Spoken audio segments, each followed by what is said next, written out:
Parce qu'ici c'est Cocody et bien sûr nous sommes dans le Code RH avec Charles Guillem. On a la présence du doyen Leonardo Manuela Boni, la présence de Lynn Dirier, Parker Sacco, sans oublier aussi Andrea qui est là. Tout à fait, merci. Qui fait un gros travail technique quand même. Hein. C'est super. Elle est dans les ondes. Tout à fait. Allez, on va remercier Andrea pour sa présence. Voilà, elle parle pas, elle est tranquille, elle écoute, elle note. Tout à fait. Super, tout à fait, quoi. Voilà, tout à fait. c'est bien. Alors Charles, oui. Allez, on t'écoute, hein, voilà, on attaque un autre pan de et l'émission. effectivement, Voilà. alors nous allons, comme je l'avais dit dans cette deuxième partie de l'émission, contacter en ligne Emmanuel Ngueta. Je vous l'avais dit tantôt, chaque mois, nous contactons un candidat qui nous suit en ligne et puis nous essayons de lui apporter avec nos différents coachs dans la mesure du possible un diagnostic en ligne de son CV, lui apporter quelques recommandations pour l'aider dans sa recherche. Et puis bon, voilà, c'est le but, décoder un peu certains aspects de sa démarche, répondre à ses préoccupations. Et c'est dans ce cadre-là que nous avons au téléphone Emmanuel Ngueta. Emmanuel, bonjour. Bonjour, monsieur Charles. Oui, comment ça va? Bien, monsieur. D'accord, ben, tu es à l'antenne de Cocody FM, et merci de nous rejoindre. Merci d'avoir pris le temps de nous suivre tout au long de ce mois de juillet. D'accord. Oui. Alors, tu es en ligne ce matin pour non seulement participer en posant éventuellement des questions, mais surtout pour recevoir un regard en direct sur ton CV en ligne. D'accord? D'accord. Voilà, donc premièrement, est-ce que tu souhaites poser une question, certainement? D'abord, pas une question, non t'inquiète pas, mais je salue tout l'antenne. Déjà, Comment tu salues? Voilà. L'opportunité que vous m'offrez, parce que j'attendais cela depuis longtemps. Sur LinkedIn, déjà, je faisais des démarches dans ce sens en envoyant mon CV avec des doyens et des doyennes pour avoir des avis. Bon, quelques-uns me venaient à chaque fois et j'essayais de modifier, de partir à d'autres. Mais aujourd'hui, j'ai l'opportunité en direct de croiser des doyens et des doyennes encore. En direct de la radio, je vous remercie pour l'opportunité. Je suis tout oui et puis vous pouvez commencer. D'accord, ok, ça marche. Alors, déjà, moi, je vais te poser une question avant de rentrer dans ton CV. Comment tu mènes ta recherche d'opportunités? Dis-nous un peu. Comment tu procèdes? D'accord. Depuis, disons, 2016, quand j'ai fini mon premier stage pour valider mon diplôme, j'ai entrepris quelques démarches là en sélectionnant quelques entreprises via le net. Oui. J'utilisais surtout les canaux, surtout l'internet et le digital, parce que je suis un passionné, en plus des ressources humaines, je suis passionné aussi du digital. D'accord. Donc, j'ai pas fait de dépôt physique en tant que tel jusqu'à maintenant. Je passais toujours via le net. Je sélectionne les offres via les sites où on publie les offres d'emploi. Je conçois les dossiers et j'envoyais automatiquement par mail.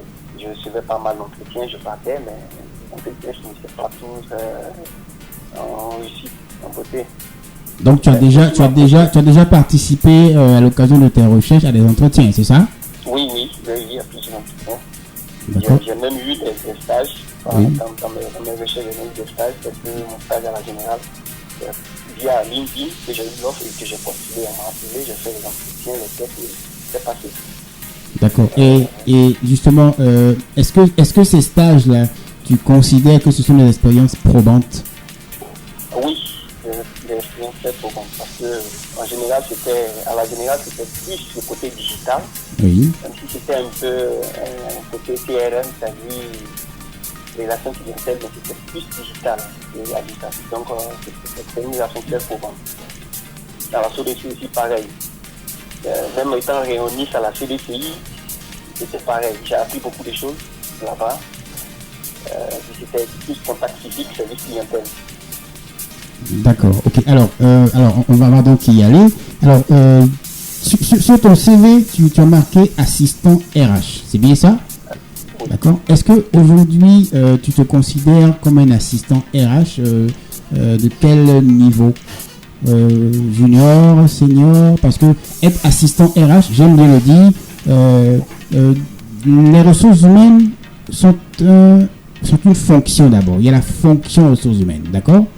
Et dans la fonction, il y a plusieurs métiers, d'accord? Et pour chaque métier, on peut être assistant. Donc, on peut être assistant chargé de formation, assistant chargé de recrutement, assistant chargé de développement, et ainsi de suite. Assistant chargé de la paye, puisque la paye, c'est un métier des ressources humaines. Aujourd'hui, quand tu mets assistant RH, ce serait bien que tu précises un peu plus dans quel domaine, sur quel métier tu as acquis de l'expérience. Est-ce que tu vois? Et donc, si je te pose la question, tu as orienté tes expériences, t'ont permis d'orienter tes compétences dans quel sens? Quand je prends mes expériences ici, à part les deux expériences au ministère de la Culture et à la SODECI où j'étais effectivement assistant RH. Oui. Et tu travailles sur quoi en tant qu'assistant RH? C'est ça ma question. D'accord. À la SODECI, je travaillais au service de l'innovation, j'étais contrôleur paye. D'accord. À la SODECI. Au ministère de la Culture, j'étais plus côté administratif. J'étais nouveau fonctionnaire à établir sa fiche signalétique et aussi aider le chargé des ressources humaines à concevoir les notes et autres.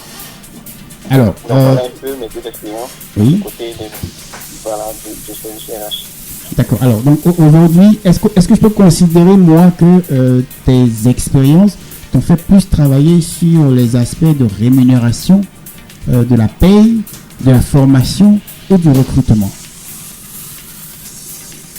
Mes expériences ici, sur mon CV, m'ont fait travailler plus de l'aspect de la rémunération. De la rémunération. Oui, c'est là-bas que j'ai pu travailler. Donc, tu serais assistant RH chargé de paye, c'est ça? Voilà, c'est ça. Est-ce qu'il te serait possible d'indiquer plutôt, de spécifier sur ton CV, d'accord? Assistant RH junior par exemple, d'accord? Chargé de paye. D'accord.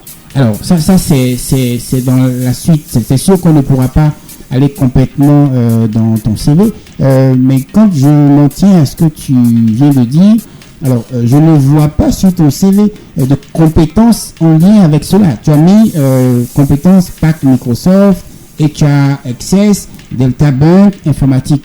Ça c'est que de l'informatique. Oui, que de l'informatique. Tu vois, alors que tu dis que tes expériences t'ont fait travailler dans un environnement où tu as travaillé sur la paye. Donc tu as forcément développé des compétences en lien avec ces expériences. N'est-ce pas? Oui. Donne-moi trois compétences, ou du moins si tu veux, trois tâches que tu as exécutées, puisque on a des compétences sur la base de nos expériences. Et au cours de ces expériences-là, on a exécuté des tâches. Donc, quand on se prévaut d'avoir une compétence, je parle de compétence, pas de connaissance. Je parle de compétence, pas d'aptitude. Je parle de compétence. Compétence s'entend savoir-faire. D'accord? Savoir-faire. C'est ce qu'on va proposer. C'est ce que l'employeur, il achète une compétence, un savoir-faire. Sauf s'il recherche du potentiel. D'accord? S'il veut recruter quelqu'un qui a du potentiel, dans la définition de l'offre qu'il va adresser, il va bien préciser. Mais si ce sont des expérimentés qu'il recherche, il recherche donc des compétences. D'accord? Donc, sur l'aspect compétences de ton CV, ce serait bien que tu ressortes les compétences effectives dont tu te prévaux aujourd'hui. Ce sont lesquelles? D'abord, dans la SODECI, j'étais chargé d'élaborer la paye de tous les stagiaires. C'est-à-dire là, j'étais chargé d'envoyer les bordereaux pour les stagiaires dans chaque département. Et d'abord, après apprendre les retours de ces bordereaux-là avec les jours effectifs travaillés par chaque stagiaire, calculer de là la prime du stagiaire en fonction des jours travaillés et ensuite élaborer le fichier qui doit aller à la comptabilité. Alors, Emmanuel, tu vois, moi, mon rôle, c'est que mon rôle aujourd'hui, c'est de te donner les termes qui vont te permettre de mettre en avant ton CV. Tu vois, quand j'ai écouté ce que tu viens de dire, je suppose que tu as travaillé sur les fiches de pointage. C'est ça. C'est bien ça. Donc, tu as traité les fiches de pointage. Oui. N'est-ce pas? Donc, si je peux considérer que tu as acquis une compétence, c'est traitement des états de la paye. C'est bien ça? Donc, des fiches de pointage, n'est-ce pas? Donc, il serait bien qu'en termes de compétences, en lien avec tes expériences, on voit que tu as ressorti une compétence comme par exemple élaboration des états de la paye, d'accord? Élaboration des états mensuels. Et il serait bien que dans tes expériences, on puisse voir que tu as effectivement exécuté des tâches en lien avec l'élaboration des états de la paye, notamment le traitement des fiches de poste. Est-ce que tu comprends? Oui. Est-ce que tu comprends ce que je veux te dire? Oui. Voilà, donc l'idée, ce serait que les expériences que tu fais ressortir parlent des compétences que tu annonces. D'accord. Tu comprends? Parce qu'au cours de l'entretien, ce qui va se passer, c'est que le recruteur va te demander de parler de tes expériences, et quand tu vas présenter tes tâches que tu as exécutées, pour se rassurer que c'est effectivement toi, parce que malheureusement, il y a beaucoup de candidats qui copient les CV qui présentent bien pour les adresser. Quand tu vas annoncer une tâche que tu as exécutée, il va te demander de l'expliquer. Donc, tu ne pourras parler que de ce que tu as fait et bien fait toi-même. Est-ce que tu comprends? Donc, dans la partie compétences que tu as sur ton CV, il serait opportun que tu parles plutôt de ces compétences, de ce type de compétences. Tu comprends? Parler de PAC Microsoft, HRSS, Delta Bank Informatique, ce sont plutôt des connaissances informatiques ou des logiciels professionnels, n'est-ce pas? Oui, c'est ça. Voilà, donc ce serait bien que tout à la fin de ton CV, dans la partie connaissances ou connaissances professionnelles en informatique ou bien informatique, d'accord? Dans le pan informatique, tu parles de ça. Tu annonces que voici tes connaissances en informatique. Tu comprends? Mais ce ne sont pas ça, bien que tu aies développé des compétences sur la base de ces connaissances en informatique, ce ne sont pas ça tes compétences. On ne va pas te recruter parce que tu connais le pack office. Tu es d'accord avec moi? On ne te recrutera pas parce que tu connais HR Access. Tu comprends? Ce sont des éléments qui peuvent être différenciants dans la démarche de recrutement des profils de ton type. Est-ce que tu comprends? Voilà, donc pour vraiment mettre en avant et pour vraiment faire ressortir la valeur de ton CV, il serait bien que tu parles des compétences que tu as effectivement sur la base de tes expériences. D'accord? D'accord. Voilà, ça c'est le premier point. Là, on est déjà dans le fond de ton CV. La seconde partie, tu as quand même quelques coquilles. Si je prends, tu as ton CV en face de toi. Merci. Voilà. Rachel Louant nous disait il y a quelques semaines ici qu'il faut utiliser des verbes d'action. D'accord? D'accord. Quand tu mets chargé de la gestion de la prime des stagiaires, mais le ER là, il sert à quoi? Tu vois? Donc il faut être cohérent et puis éviter autant que possible les fautes. Hein? C'est important. D'accord? Alors, toujours dans la présentation, c'est vrai que l'école de rédaction des CV, il y en a plusieurs. D'accord? Ce que moi, je te suggérerais, c'est de parler d'abord de tes expériences. Là, tu as commencé par annoncer ta formation. C'est une bonne chose. C'est une très bonne chose. Mais dans la lecture qui est plus avantageuse pour toi, c'est de parler, de présenter tes compétences. Quand tu parles de Kwame Emmanuel Ngueta, assistant RH junior chargé de la paye, par exemple, d'accord? ou bien technicien paye, ou chargé de paye junior, chargé de formation junior, chargé de recrutement junior, d'accord? Tu parleras par la suite de tes compétences. Essayez d'énumérer 3 ou 4 compétences, mais qui sont effectivement le fruit de tes expériences, d'accord? Voilà. Quand je parle de compétences, tu sais bien de quoi je parle, hein? Oui, exactement. Voilà. Ensuite, tu parlerais maintenant de tes expériences. Ces expériences qui font que tu as présenté dans la partie au-dessus les compétences. C'est-à-dire que ces expériences qui font que tu te prévaux à cet instant de compétences telles. Et dans un ordre qui permet de passer de la plus récente à la plus ancienne. Je pense que c'est ce que tu as fait, n'est-ce pas? Exactement. Et en déroulant tes expériences, dans la lecture de ton CV, tu vois, tu as présenté 2 parties, une à gauche, une à droite. Je ne sais pas c'était quoi l'objectif de présenter, de remplir la feuille. C'était ça? Oui, non, pas remplir la feuille. C'est pour mettre en avant de tout ce que j'ai comme compétence et expérience du CV, que ça puisse contenir. Donc, j'ai divisé la feuille pour pouvoir, en 2 parties, pouvoir étaler ces expériences. En fait, tu voulais remplir la feuille, c'est ça? Tu voulais forcément remplir la feuille. Inondrade. Emmanuel Ngueta voulait remplir la feuille.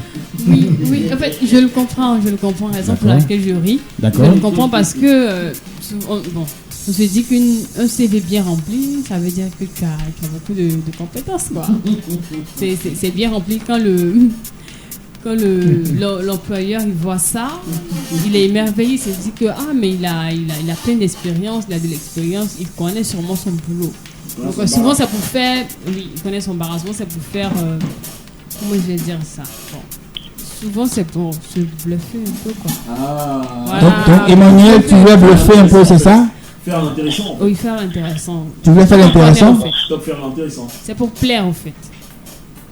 C'était ça ton objectif, en fait? Pas vraiment, pas mon objectif. Alors c'était quoi alors?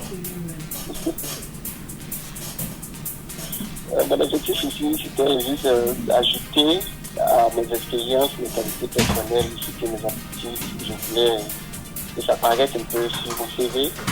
Parce que si les autres CV, j'avais pas mis ces onglets-là. Donc ici, j'ai décidé d'ajouter, en plus de mes développements personnels que j'ai ajouté au côté formation, j'ai pu détacher pour mettre ceci de côté, ce qui a engendré ce type de CV. D'accord. Et c'est pour ça que quand tu as mis qualité, tu n'as pas mis S à qualité, S à personnel, mais tu as cité 4, c'est ça? C'est ça. C'est très bien, c'est très bien. Hein. Tu n'as pas raté le coach. Hein. Monsieur Guillaume, là. Oh là là. Tu n'as pas raté le coach. Ce que je veux simplement te dire, Emmanuel, hein, il faut que tu comprennes que aujourd'hui, ce qui va retenir l'attention d'un recruteur, c'est ce que tu annonces que tu as fait, dont tu es capable. D'accord? Les aspects qui concernent tes qualités personnelles, et tes aptitudes, ce sont des présomptions, tu vois.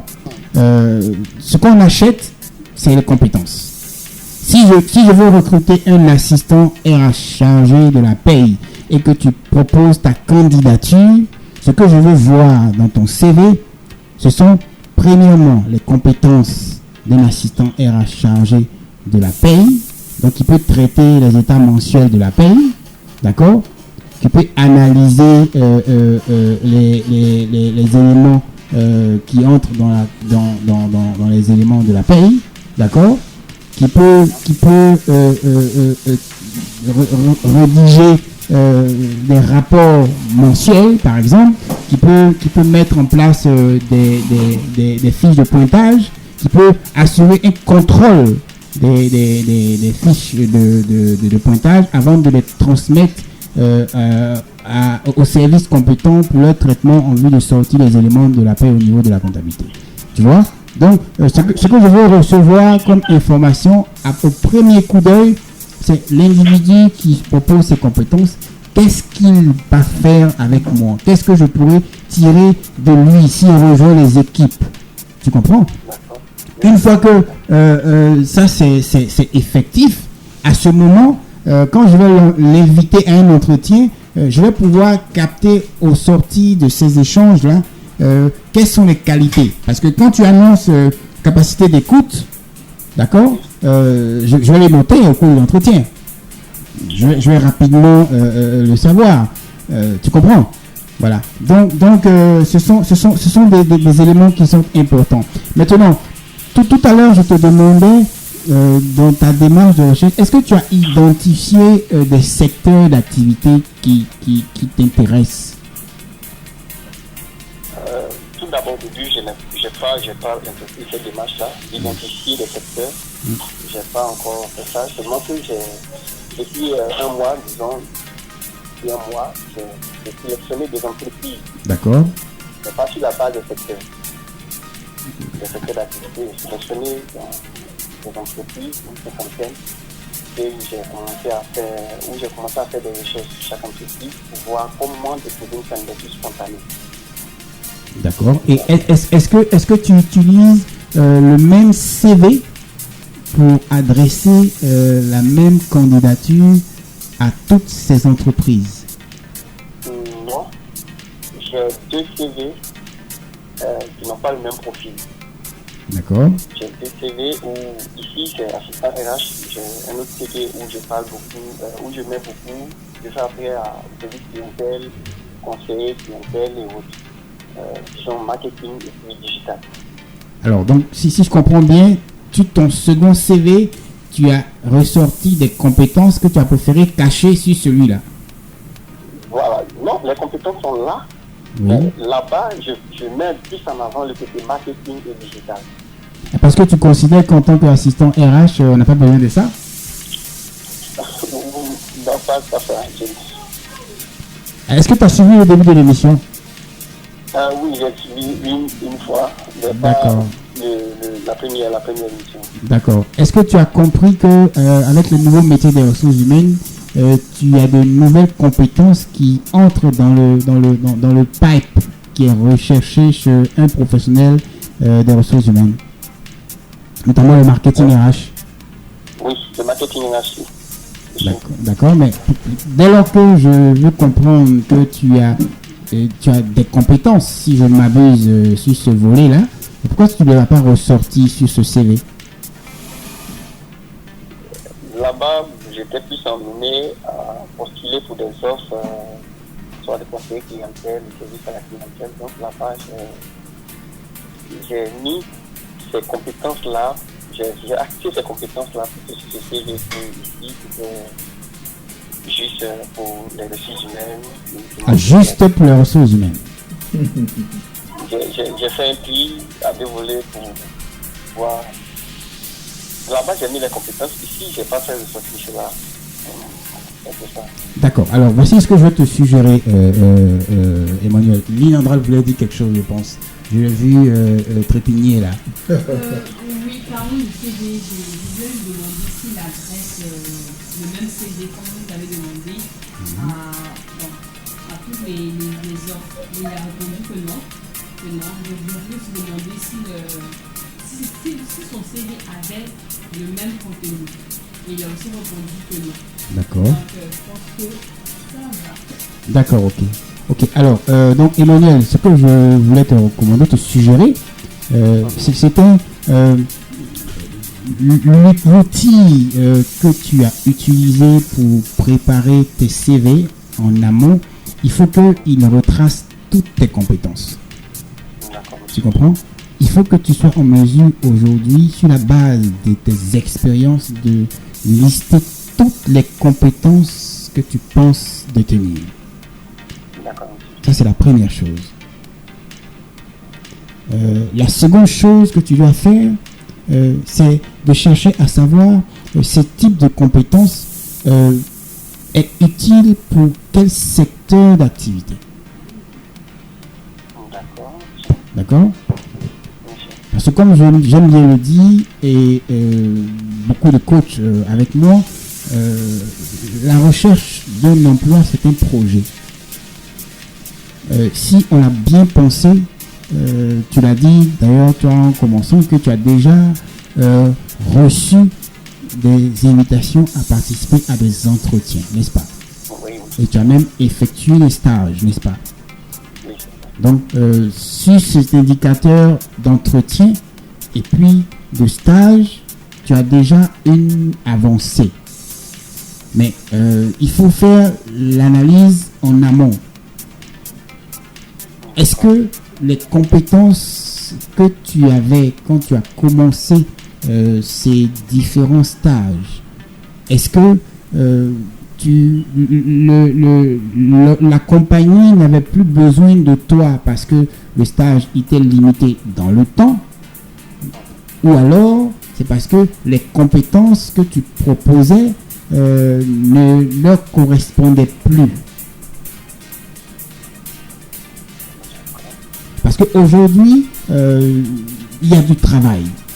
Et tu fais bien de ne pas utiliser qu'un seul CV. Une offre, quand tu prends 50 entreprises qui lancent un appel à candidature, c'est 50 plus ou moins contenus différents, mais avec plus ou moins également 50 profils. D'accord? Alors, il faut que tu sois en mesure de synthétiser pour savoir au final quelles sont les compétences qui sont le plus recherchées par les entreprises à qui tu adresses ou à qui tu veux adresser des candidatures. Pour que le CV que tu vas adresser, puisque aujourd'hui on utilise beaucoup d'ATS, beaucoup d'outils, tu le sais. Merci. Voilà, donc c'est les systèmes automatiques. Donc si tu mets beaucoup de bavardage dans ton CV, malheureusement, quand l'outil il fait une recherche par indicateur et que il fait ça s'appelle c'est la sommation. C'est 80% des personnes qui auront 90% des indicateurs qui vont être rappelés. C'est pour ça que dans certaines offres, on dit seuls les candidats retenus seront l'Innodrad, qu'est-ce qu'on dit? Seuls les candidats retenus seront contactés. Voilà, c'est ça qu'on dit, non? Ah oui, c'est ça. Exactement. Donc, si c'est 80% de ceux qui correspondent à 80% des indicateurs du poste qui est ouvert, si tu n'as pas les 80% dans ton CV, tu as beau être très performant, mais tu rates la présélection. Tu comprends? Alors que la vérité, la seule opportunité qui t'est offerte pour rencontrer le recruteur, c'est quand il a vu ton CV et qu'il a retenu. Donc si tu ne lui donnes pas des raisons suffisantes pour retenir ton CV, tu passeras à côté de beaucoup d'opportunités. Voilà, donc il faut que toi-même, dans ton analyse, j'aime bien dire dans ta veille de recherche, tu puisses préparer les bons outils pour les adresser aux entreprises qui les demandent pour que tu maximises tes chances. D'accord, monsieur. Voilà. Et ça c'est important que je te le dise. Alors, je ne sais pas si tu veux poser une question en lien avec ce que je viens de dire. Bon, pas pour l'instant. D'accord. Une question, pas pour l'instant. D'accord. Yaline qui veut dire quelque chose. Oui, je voulais dire, j'espère qu'il est à la maison, hein, Pourquoi? pour pouvoir noter tout ce que vous avez dit au fait. Ah, Emmanuel, tu es à la maison, j'espère aussi. Oui, Mhm. oui, je suis Voilà. à la maison. Parce que c'est important. Parce qu'il a relevé plein de fautes et tout. Donc c'est important de noter ce que tu dois enlever et ce que tu dois garder sur le CV pour ne pas oublier. Non, je pense qu'il est dans un environnement où il prend des notes. Et Je prends des notes voilà, actuellement. exactement. Alors, l'autre question que je veux te poser là. Alors, tu n'as pas de vie sociale, Ngeta Emmanuel. Oui, pas trop, pas vraiment. Ah, c'est pour ça qu'il n'y a rien du tout sur ton CV en fait, c'est ça? Oui, vie sociale, à part être bénévole, je fais du bénévolat, mais il y a plus il y a 2 jours. Donc tu n'es plus bénévole, comme ça a pris fin, tu n'es plus bénévole. Oui, pour l'instant, mais j'ai pas marqué sur mon CV parce que c'était le bénévolat a plus duré, donc j'ai pas voulu charger encore le CV. Ah, parce que tu considères, Emmanuel, que l'information de ta vie sociale, qui est importante aujourd'hui dans un environnement professionnel, quoi qu'on dise, n'est pas suffisamment importante par rapport à un mec de qualité? Non, je sais pas. Je dirais que, bon, pour ma part, je dirais que oui, mais je ne savais pas que c'était si important que ça, car moi-même de mon côté, j'ai pas une vie sociale trop mouvementée, comme on le dit. Je suis beaucoup couché à l'ordinateur à part ça. Alors, tu sais que l'entreprise est aussi un environnement social. Pardon? Tu sais que l'environnement de l'entreprise est un environnement social. Oui, oui. Et qu'il y a beaucoup de relationnel dans l'entreprise. Oui, oui. Tu es en train de dire au recruteur que toi, tu n'aimes pas vivre dans une communauté. J'ai pas peut-être adhéré à une communauté, mais... Oui, mais tu es en train de me dire que, en fait, en dehors du travail, toi, tu es travail, maison, travail, maison, mais tu es dangereux pour l'entreprise.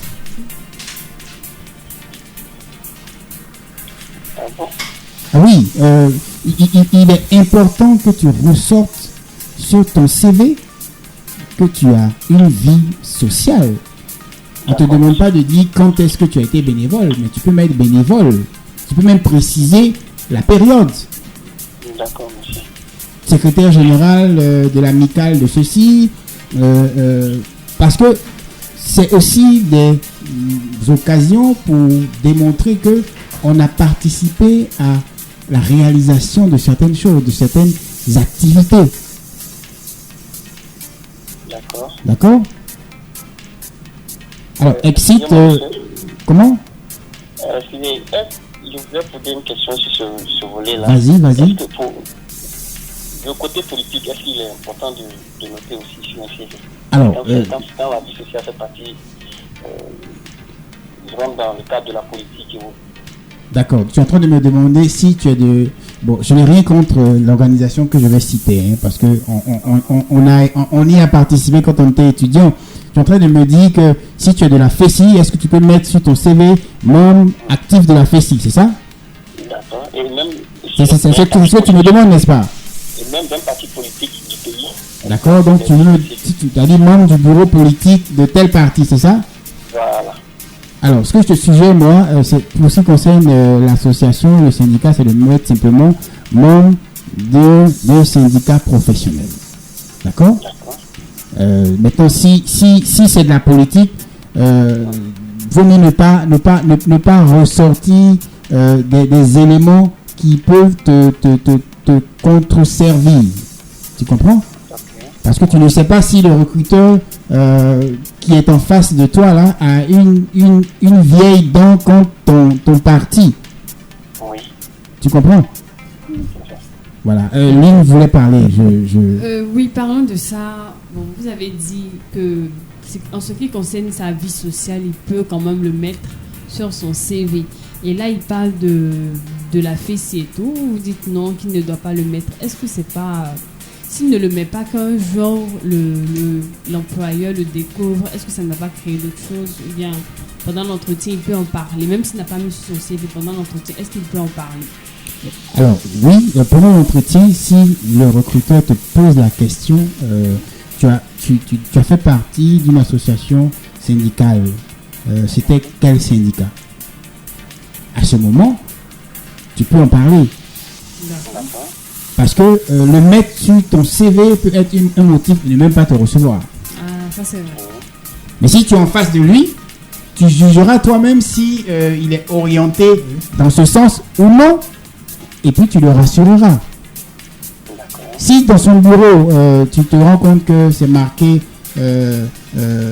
anti-temps et qu'il te pose la question et que tu dis, toi, tu es plutôt pro-temps, mais tu vas en tirer les conséquences tout seul. Absolument. Tu comprends? Oui. Et pareil également, tu n'as rien dit sur des informations complémentaires du style qui peuvent être un plus, souvent, sans toutefois vouloir remplir ton CV. Tu n'as rien dit si tu parles anglais, si tu as des compétences professionnelles avérées, ou bien tu es débutant en anglais. Est-ce que tu as le permis de conduire? Est-ce que tu n'as rien dit là-dessus? Oui. J'ai pas. Alors, je pense que ton CV a beaucoup de potentiel. On parlait de potentiel tout à l'heure. Et tu as beaucoup de potentiel, Ngeta Emmanuel. Et moi, je t'inviterai à te rapprocher, si tu le souhaites, on pourra se parler hors antenne, d'accord? Et puis bon, on pourra poursuivre cet accompagnement. C'est le but de décoder autant que possible la démarche de ces jeunes diplômés là en ligne, mais pourquoi pas également la poursuivre hors antenne pour les aider dans leur recherche. Je reste convaincu, moi, que tu es engagé sur le bon chemin et que tu y arriveras. D'accord? Voilà. Je ne sais pas si tu as encore une question. Une question, oui. Je voudrais savoir Oui. si aujourd'hui, avec le contexte actuel de l'emploi, est-ce qu'un bac plus 2 comme nous actuellement, un BTS peut assumer ou assurer un poste sécurisé dans une entreprise d'assistant RH avec ces conditions-là? Parce qu'aujourd'hui, on remarque que les BTS postulent beaucoup au poste d'assistant RH, mais rares sont ceux qui arrivent à décrocher un poste, si ce n'est pas des stages. D'accord. Alors, j'ai deux nouvelles pour toi, d'accord? Une mauvaise nouvelle et une bonne nouvelle, d'accord? La mauvaise nouvelle, on va commencer par la mauvaise pour que la pilule soit facile après. En fait, de façon générale, les candidats postulent mal. D'accord? Parce que je passe sous le contrôle de mes chroniqueurs sur le plateau ici. Tous les professionnels que nous avons reçus sur ce plateau ont été unanimes. Il y a du travail. Bien sûr. Oui. Les entreprises recrutent. Même dans cette période de Covid, là, contrairement à ce qu'on aurait pu penser, les entreprises recrutent. La vraie question, c'est que les candidats doivent adapter le profil qu'ils ont aux besoins actuels de l'entreprise. D'accord? Et ça passe par la préparation du projet. Important de bien préparer le projet. Alors, nous avons lancé il y a quelques jours un appel à candidature pour un de nos partenaires pour recruter un certain type de profil, doyen. Alors, nous avons reçu beaucoup de mails, d'accord? Certains mails, imagine un peu dans le corps, bonjour, c'est tout. Ah oui? Dans certains mails encore, bonjour, comment vas-tu? Je te fais parvenir mon CV et je serai très heureux d'appartenir à ton entreprise. Le pays, c'est qu'il y a même des candidatures qui arrivent, il n'y a pas de contenu, il n'y a pas d'objet, il n'y a même pas de CV attaché. Donc, déjà, quand je parle de projet, il commence là. Et là où, dans la recherche d'emploi, il y a le marché virtuel de l'emploi. D'accord? Et puis il y a le marché apparent. D'accord? Il y a le marché de l'emploi, il y a une grosse partie de ce marché-là qui n'est pas visible. Et malheureusement, beaucoup recherchent l'emploi sur la partie visible, qui est la plus petite. Or, alors, il faut déployer ses efforts à la fois sur la partie visible, mais aussi sur la partie invisible du marché de l'emploi, avec les bons outils. Et pour y arriver, mais il faut simplement suivre une démarche logique et proposer autant que possible pour soi-même, pas pour les autres. On ne dit pas à Manuela au téléphone, au fait, il y a une offre d'emploi qu'ils ont publiée, là, si ça t'intéresse, il faut envoyer ton CV. Si Manuela veut rechercher un emploi, elle doit accorder au moins 30 minutes de son propre temps par jour ou par semaine ou par mois pour rechercher à atteindre son projet. Et ça va lui réussir. Parce que accorder 30 minutes par jour dans sa recherche d'emploi, ça veut dire que dans la semaine, vous avez 150 minutes. 150 minutes, ça fait 2h30. Ça veut dire que dans le mois, vous allez utiliser 10 heures de temps pour rechercher un emploi. 10 heures. C'est moins que ce qu'on passe sur Facebook. Très largement moins. Mais en 30 minutes par jour, quand on a bien planifié son temps de recherche, on peut en une semaine identifier les entreprises qui nous intéressent, identifier les profils qu'elles recherchent sur une certaine période, préparer le CV qui correspond le mieux, et puis adresser ces CV-là. Et puis faire une veille. Donc, les BTS postulent mal, comme beaucoup de candidats d'ailleurs. Ça, c'est la mauvaise nouvelle. La bonne nouvelle, c'est que, je le dis, il y a du travail. Il faut simplement y aller franco. Il faut simplement proposer exactement ce qu'on a fait. On ne va pas prendre un CV qui présente bien le CV du doyen parce qu'on aime bien le doyen quand il marche. On regarde dans son CV, on dit, ah mais tiens, sa façon de marcher fait que il a tel contenu dans son expérience. Donc, exactement. Donc, je vais mettre ça sur mon CV. Et puis, on adresse le CV. Et malheureusement, quand on arrive en entretien, on vous pose la question. Moi, j'ai posé la question à un candidat une première fois, à un entretien. Je lui ai dit, quelles sont les tâches que vous avez exécutées? J'avais son CV en face de moi. Il dit, quand j'étais en poste, en fait, ce que nous faisions, je dis, non, pas nous. Toi, qu'est-ce que tu as effectué comme tâche élémentaire au cours de ton expérience?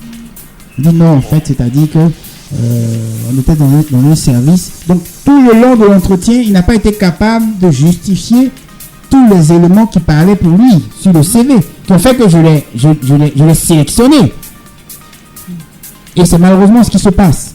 Donc, oui, le BTS, notamment en ressources humaines, ils ont la possibilité d'intégrer beaucoup d'entreprises aujourd'hui. Il faut simplement mettre à niveau les compétences qu'on propose. Tout à l'heure, je parlais de nouveaux métiers des ressources humaines. La fonction ressources humaines a évolué. Il y a certains métiers qui vont disparaître pour ne pas vous faire peur. Il y en a d'autres qui vont être repensés. Il faut penser à mettre à niveau ces nouvelles compétences qui sont développées, notamment à la faveur du Covid. D'accord? Aujourd'hui, toi, tu as des aptitudes, tu l'as dit, sur l'aspect informatique, marketing RH, marketing digital, marque employeur. Mais alors, pourquoi tu ne fais pas orienter tes candidatures dans ce sens? Pourquoi tu ne recherches pas les compétences qui sont en lien avec ce type de métier-là? Et puis, si tu ne les as pas encore, tu vas te former pour les acquérir et pour te vendre plus cher. Donc, je te conforte dans la position qui est que il y a du travail.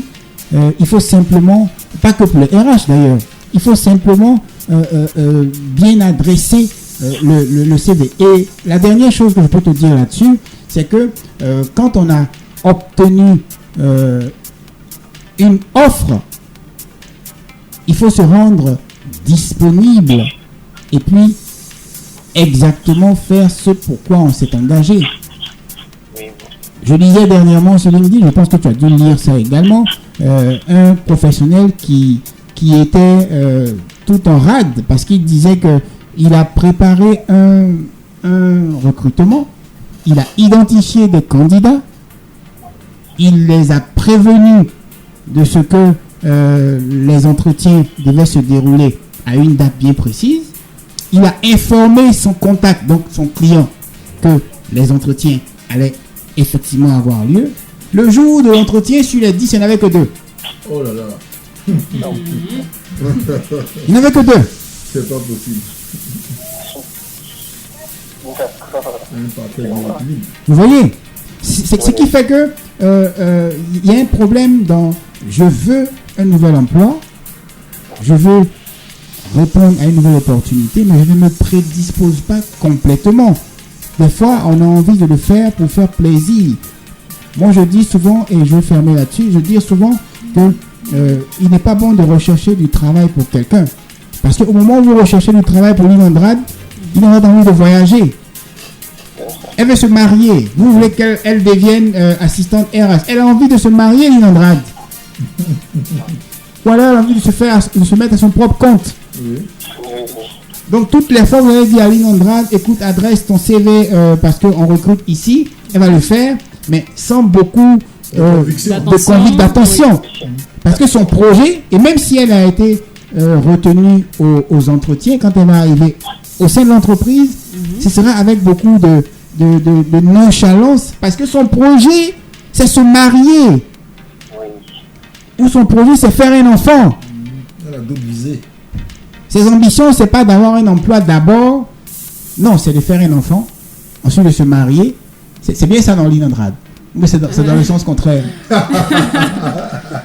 Bon, toute femme d'abord aspire à ça, hein, mais c'est pas pour le moment.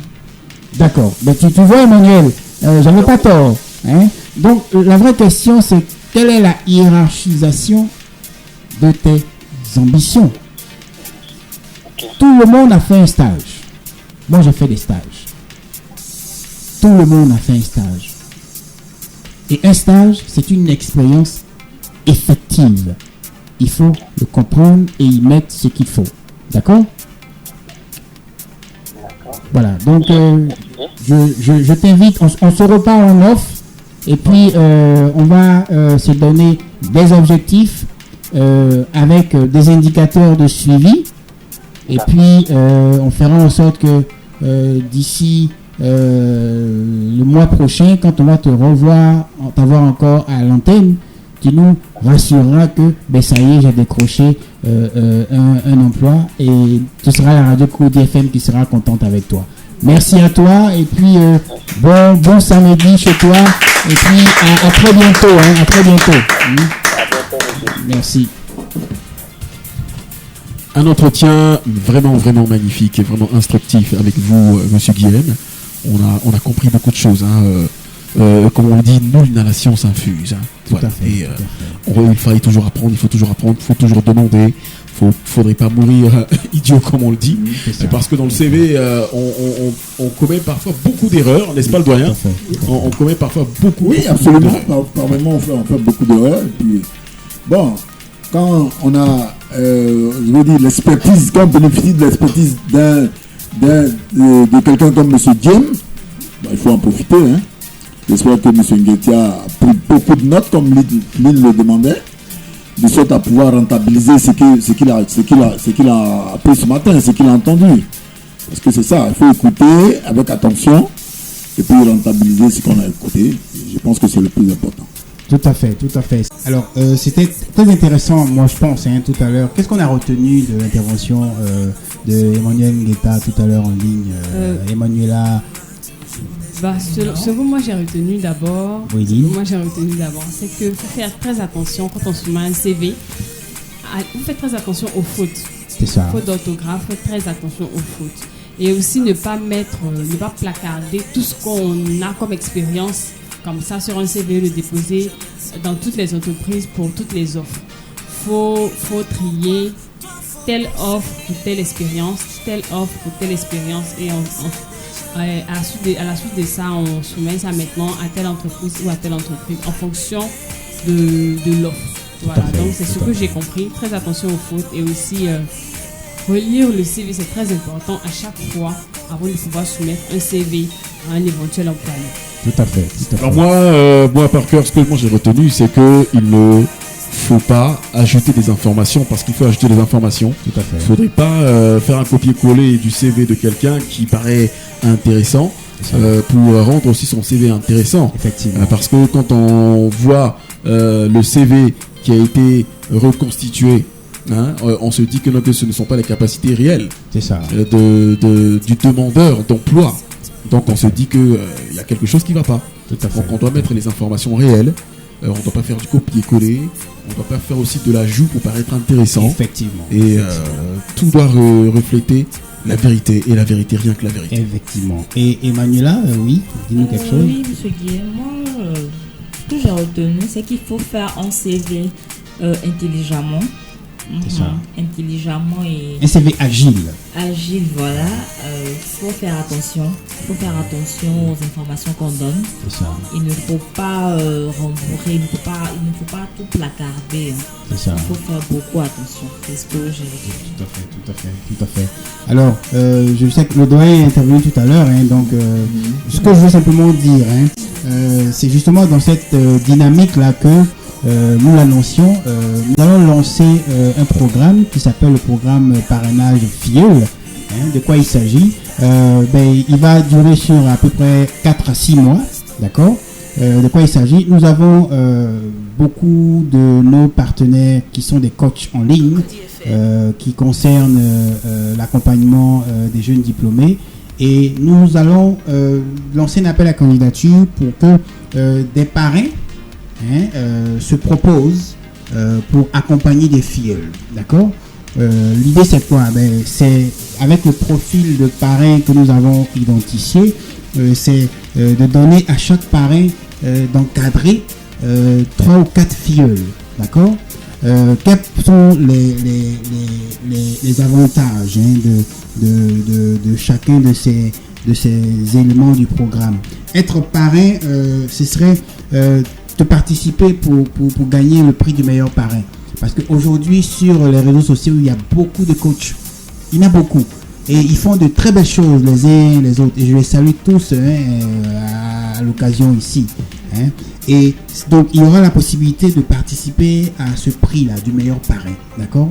Ensuite, ce sera aussi l'occasion d'améliorer l'expérience employeur. Parce que à Code RH, nous voulons partager sur les best practices. On a vu passer ici des professionnels des ressources humaines qui nous ont ouvert l'esprit sur des approches terrain, métier, pratique. Et c'est ça. Donc, donner l'occasion à ces jeunes-là, pas spécialement des jeunes qui sont en lien avec la fonction RH, mais de façon plus large, accompagner ces jeunes-là pour qu'ils puissent réussir leur démarche d'insertion professionnelle. C'est également l'occasion pour ces parrains-là de promouvoir la marque employeur. Ils ont la possibilité, en effet, Cocody FM saura discuter et mettre en place un canevas pour leur permettre de développer leur marque employeur à la faveur de plusieurs paquets qui pourraient leur être offerts. Et le profil de ces parrains-là, parce que n'est pas parrain qui veut, malheureusement, ça répond forcément à un profil que nous avons essayé de mettre en place. Il faut qu'il soit passionné de l'encadrement. C'est la première chose. Être parrain, être un coach, il faut être passionné. Moi, je connais Rachel, merci, je te fais un coucou. Zio Ouattara, je te fais un coucou. Yves Rola Limon, Eleonore Nda, Mireille Allah, et beaucoup d'autres, Yoro Séraphin, et votre serviteur.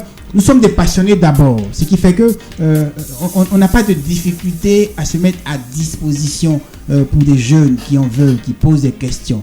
Donc, il n'y a pas derrière ça forcément l'intérêt pécuniaire. Non, c'est vraiment de la passion. Donc, c'est un projet où des personnes vont elles-mêmes se proposer. Ensuite, il faut être disponible.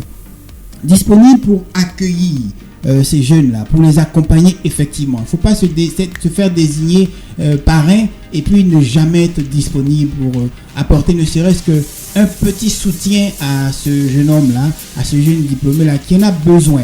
Donc, il faut être disponible pour accueillir et dans la mesure du possible, pourquoi pas proposer une immersion à ces jeunes-là et puis pourquoi pas aussi un stage pratique sur le secteur d'activité ou sur le métier qui est la spécialité de ce jeune qu'on a choisi d'accompagner. Et puis malheureusement, l'expérience, elle joue toujours pour l'accompagnateur, pour le coach. Il faut avoir au moins 7 ans d'expérience. Ce n'est pas beaucoup, mais c'est important de pouvoir partager son expérience. Parce que c'est que l'expérience qui enrichit. On a beau dire, on ne partage pas l'expérience d'un autre. On peut parler de l'expérience d'un autre, mais on ne va pas la vivre de la même façon. C'est pour ça que quand on fait des témoignages, c'est difficile de raconter le témoignage de quelqu'un parce qu'on ne l'a pas vécu. D'accord ? Ensuite, il y a le profil des filleuls. Donc, toutes ces informations-là, vous les retrouverez sur nos différents réseaux. On va les partager à compter de ce lundi. On vous invite à consulter pour les filleuls, à proposer vos CV, à les envoyer à nos différentes adresses et puis à nous suivre sur nos différentes émissions le samedi prochain, notamment avec Mireille Alla. Vous êtes à Cocody FM, c'est notre radio, c'est votre radio. Elle parle pour vous, elle pense pour vous, elle pense à vous et travaille pour vous. Vous êtes donc ici, c'est Cocody, c'est Code RH. Prenez soin de vous et puis on se revoit le samedi prochain. Merci à tous ceux qui nous ont suivis, à nos auditeurs et puis que vous allez. Allez, merci, au revoir.